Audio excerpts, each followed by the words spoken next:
you glory in the righteous man. Right? So it says this. Colossians chapter 3. So it says, verse 9. Lie not one to another, seeing that ye have put off the old man with his deeds. Right, so when you come to this wisdom and knowledge, you're putting off that defiled nature. And the scripture says, no defiled thing can fall into wisdom, man. Okay? So you put off that defiled nature. When you go into Acts the 10th chapter, there was a vision given unto Peter about a sheet to the four that was spread to the four corners, man. And he said on the sheet and all kind of unclean beasts, 4-foot beasts and so forth and so on. Because that's basically a parable, basically speaking about they of our nation that was scattered to the four winds. And the Mosai viewed them as being unclean. You know what I'm saying? Viewed them as you know, as the scripture says, ye have put off the old man with his deeds. So Israel in that state of being unclean, you have to put off that foul nature. And we have to learn the word, be baptized by the word, therefore making you clean, okay? A living soul unto Yahweh Bashem Yahweh Shai. Okay? And you got it all wrong here. Yeah, he always says that. Tribes are out of order. Well, you're not a prophet. Oh, the tribes are out of order according to the book. Okay. Bible. What does it say? Right. But they're supposed to pay it every year. Manasseh, Reuben, and Gad. They're out of order. A budget plan every year. The Gadites were export artists. No, they should keep doing it every year. The plan. Yeah. Exports. So they were the North American Indians. They're in the wrong order. No, look at Joshua. That's what's called all the protest. Go Joshua. The book of Joshua. Joshua. Yeah, in the Old Testament. Yeah. Go on. Look at that. Yeah, but it won't say that. You won't see the word North American Indian. It will say that they're in the wrong order. It won't say that. Well, we're here. Because they're supposed to plan yearly. They're not supposed We're not going to get that. We're going to show you this is the order. If you don't believe it, There's the Bible there. He's got one in his hand. Right. You're out of order again. So you guys, Manasseh, Reuben, and Gad, out of order. we're Israelites. But you know what though, the point of the matter is No, that's not how they're in the good book. Alright, my man. The book of Joshua. Just film me. Don't film me. How comes you guys like to separate what would be considered blacks and Haitians and Jamaicans and Black Americans? And we'll explain from continental Africa. So basically, we're all dead. You know I'll what I'm explain saying? it to him, brother. I'll explain it to him. Basically, somebody get the Timbuktu book. Put the Timbuktu.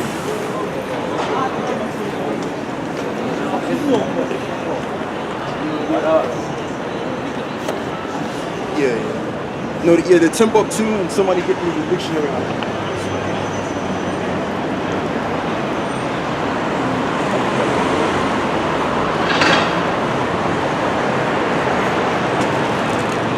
First and foremost, I want you to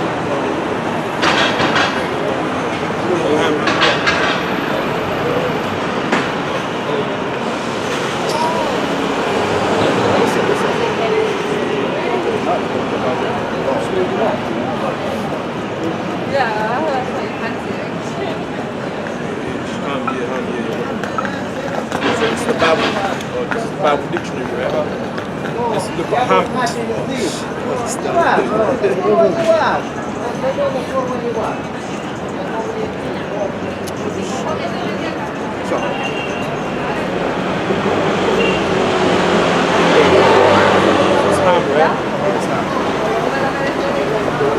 not familiar with Ham. This is Ham, the youngest son of Noah, born probably about 96 years before the flood, and one of the 8 persons to live through the flood. He became the progenitor of the dark races. It's the word progenitor, which means the father of that particular race. That's what it means. But the thing is, you're going. Not the Negroes. Yeah, not the Negro. Why? Because the Negroes were a dark race of people, a lot of dark race of people. But how come we're not the sons of Ham? How come? Because the scholars know, which these are white scholars, by the way.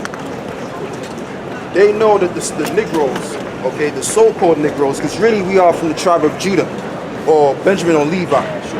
So the white scholars that basically wrote this book, they know that the Negroes are the Jews, pretty much.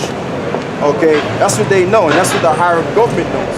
So there's a separation now. The thing with certain people, based on what we were taught in the society, we've been taught that if you're of Negro descent or you're black, you're automatically African.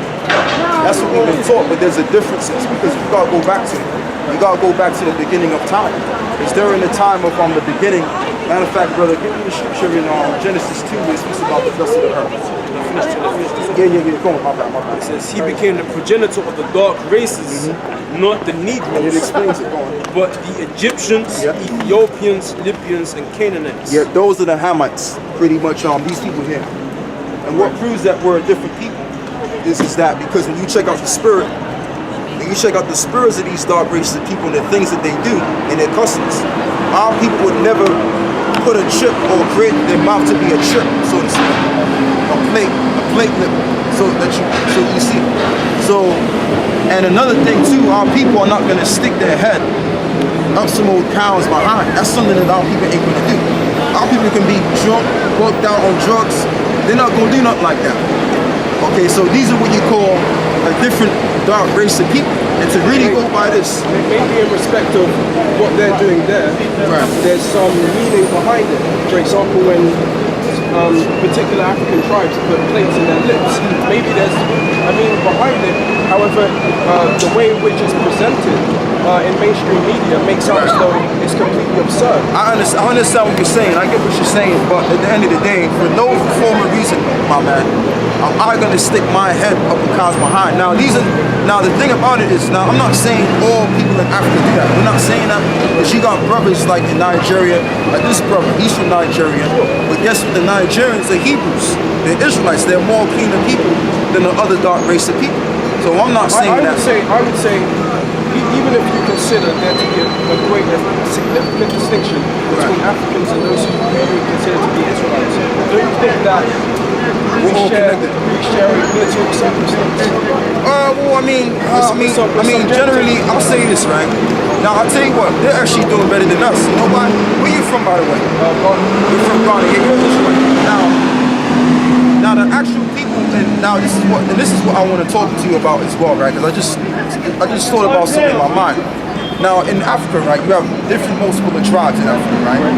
Now, I know a thing in Nigeria, where I think it's in North Nigeria, where you have the Hausa tribe.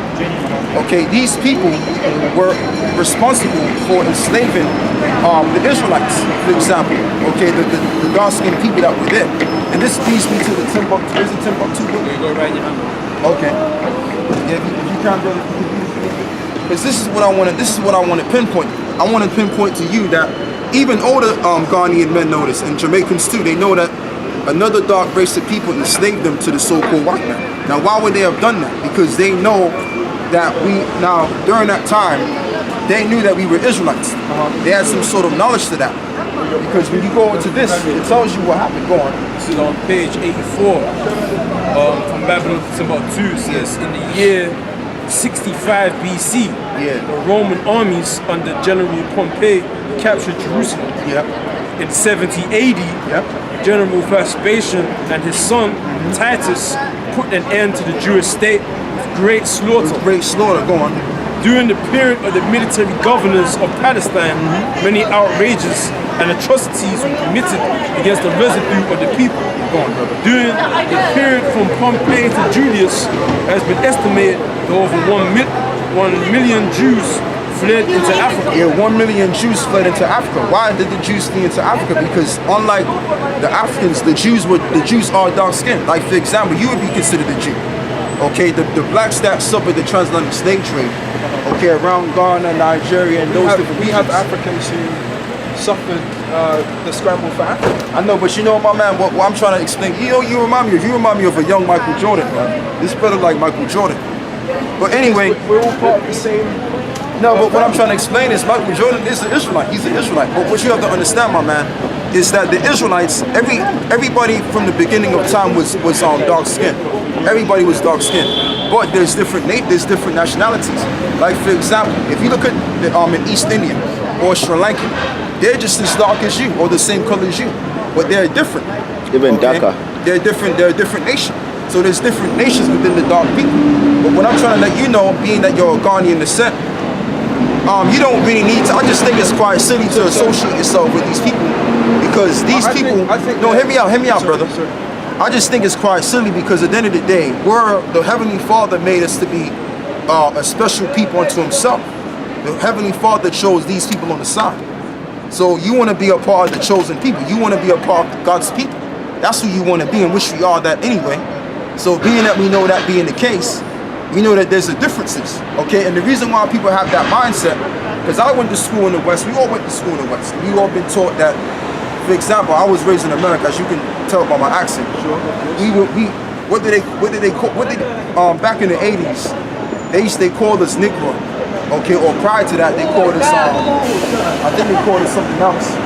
And during the 1980s, they called us African American. But in the 70s, 60s, they called us Negroes. So which one is it? Are we Negroes? Are we African American? Which one is it? Negro is a Spanish word for black. Absolutely. And that was what was being exploited to classify what is now known as African Americans. And then, I don't know, somehow African American as a term was ushered in. Right. I think supposedly Jackson. Yeah, it was Jesse Jackson. Yeah, Mr. Jackass Jackson. But anyway, the thing about it is right now let's stay with the term Africa. Where did the term Africa come from? It came from a Greek, not a Greek, a Roman general by the name of Neo-Sciphios Africanus. Okay, because the Bible tells you that wherever the so-called white man would go, he would name the cities after his own name. That's what he would do, so to speak. Because prior to that landmass being called Africa, it was called the land of Ham. So do you brothers, I mean, what's the objective of this? Do you want to build a nation state? No, it's not that. It's not that. What we're doing is bro, we're the prophets of the Heavenly Father. And what I mean by that, because the word prophet means to say before. So what we're doing is, and we're doing many things, but what we're letting our people know is that great destruction is going to come on this planet. World War III is coming. Go on, brother. This is Jeremiah 28 verse 7. Nevertheless, hear thou now this word that I speak in thine ears, and in the ears of all thy people.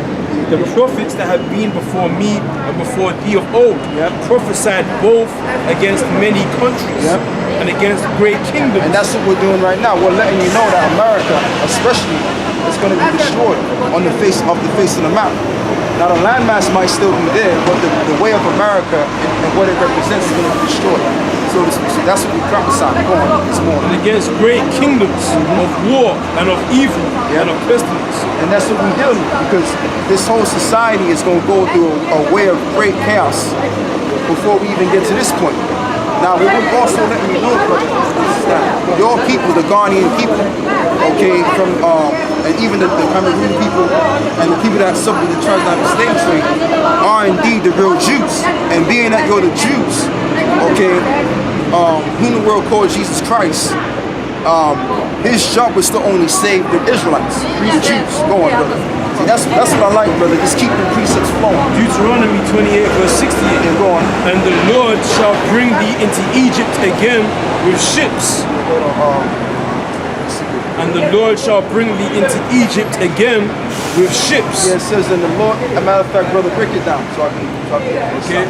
So this is Deuteronomy 28, right? You know, 28th chapter. We're talking about the blessings and the curses that will come upon the nation of Israel for either being obedient to the laws or disobedient. So this is one of the curses, and that Moses said to the Israelites. He said, and the Lord shall bring thee into Egypt again with ships, by the way whereof I spake unto thee, thou shalt see it no more again. So the scripture said that basically we're brought into bondage by ships. So basically we be put onto ships and taken into bondage. And the wayward that, you know what I'm saying, we're not going to see that land no more again, says. And there ye shall be sold unto your enemies for bondmen and bondwomen, and no man shall buy you. So when you watch that movie, The Birth of a Nation, I don't know if you've seen that. If you go to see it, it'll show you that certain slaves were put on auction blocks, and they were sold, you know, highest bidder on you know, black woman should be bed wench, you know, for a slave master. So we were sold to our enemies, which is these Edomites, so-called white people. Do you walking around today? I just think that imperialism and colonization, the Atlantic slave trade, the expansionism of the Western world divided the black world. And But you know, more so than a philosophy based on, I don't know, highlighting different factions within the black world. There needs to be the unification of the black world, which is essentially what Pan-Africanism is about. So while we're not for Pan-Africanism. That's my point. My point is that within the dark races of people, okay, there's differences. Okay, like within, like for example, let's just deal with certain places in West Africa. Okay, you got certain tribes down there, right? And I've heard this from another Ghanaian guy too. Another Ghanaian brother told me this. Like, you know, when you go to certain, you didn't grow up in Ghana, yeah, but okay. I'm gonna tell you something, right? What a Ghanaian guy told me. Now, pretty much, you have two tribes in Ghana, right? Where pretty much they don't associate themselves with each other. They don't get along. Now, let's say, for example, you go to a certain school, okay, and pretty much these type of groups of dark races of people, they can tell what tribe you come from based on how you walk and how you talk. Okay, they can look at your eyes and they can see what tribe you're from, showing you right there that there's a differences between the dark races. Okay, we're not supposed to unify and come together. There's lots of diversity, of course. Right. Yeah, I know, but we're not supposed to be. We was never together. Okay, the only I'm gonna hit you with something, right? Matter of fact, brother, get me the Table of Nations, Genesis 10. What about the shop? Things torn up in it, I don't know. Okay, you can borrow my Bible. Yeah, get Genesis 10 because you gotta understand, right? There's a differences now. I understand where you're coming from in terms of the black world. Yeah, Genesis 10. Oh yeah. You can use mine. Mine is a lot. Give him this. Give him the. You get Genesis chapter 2 where it speaks about the dust of the earth, how man was being formed from the dust of the earth. And then after that, jump to Genesis 10. Because you know where this confusion comes from, right? The reason why you have all of this confusion is because you have a race of people. If you check it out, there's one race of people that's on this earth that have no pigmentation. That's the so-called white man. So if you take them out of the equation, none of this confusion would even exist. Because if you look at the Chinese people, right? If you go to Malaysia, those different Asian people, so-called Asian people, right? They all, if you notice them, they all have black hair. Okay, if you look at all of the races on the earth, they all have dark skin and black hair. But if you look at the Edomites, some of them have blonde hair, some of them have brown hair, some of them have red hair. So that's where that confusion comes in. Okay, yeah, go on. Genesis chapter 2 verse 7. Yeah. And the Lord God formed man of the dust of the ground and breathed into his nostrils the breath of life. Yeah. And man became a living soul. Which is understanding, wisdom and understanding. Now what I want to pinpoint is the dust of the earth. Now what does it mean that man was formed from the dust of the earth? Meaning that we was created from the ground. Okay, so our bodies are made out of the dust of the earth in terms of the dirt of the earth, pretty much. So that's being the case, obviously we're gonna come out with pigmentation, brown like the dirt, because we came from that. Okay, and we'll also, and the scriptures tells you that we also came out of the waters too. That's why our bodies are made out of water. There you go. So we're a reflection of the earth. So being that, so now get to Genesis 10. How we going to Genesis chapter 10 verse 1. And by the way, I want to say this too. Now prior before the Hebrews and the Jews, okay, we were all called Adamites. And all of the Adamites were just called just that, but there was different variations of these Adamites. Okay. You had three classifications of men. You had the sons of the Most High, the sons of God, Yeah. the sons of the wicked, and Yeah. the sons of men. Yeah. Okay, you understand? Because it tells you in Luke how Adam was the son of the Most High. Right. And that lineage, there was a lineage, a special lineage. Yeah. Sons of the Most High, Methuselah, Peleg, and we got down to Noah, Yeah. on down to Faxad. Shem, Faxad, Terah, Nahor, Abraham, No, Isaac, evil, Jacob. evil. You think You know evil. what I'm saying? Yeah, yeah. But we there was understand. the land. Yeah. So that's the sons of the Most High. And you're the sons of wicked, which is the serpent that deceived Eve. That was a man that was from basically the sons of the wicked. Yeah. It wasn't an actual snake. And there was other people living on the earth. Because it tells you how Cain had a wife. So where did he get his wife from? If there was just one If it man. was just Adam and Eve and Cain and Abel, just that, where did Cain get his wife from? Right. When Cain had his sons, they had their wives. So where did they get their wives from? There was other people on the earth, you understand? So now it says, Genesis chapter 10 verse 1, now these are the generations of the sons of Noah, Right. Shem, Ham, and Japheth. As we just read. Go on. You know? Yeah. Because what I want to pinpoint again. Now, all of these nations that came out of Ham, Shem, and Japheth, they were all dark-skinned people. But within Ham, Shem, and Japheth, let me turn this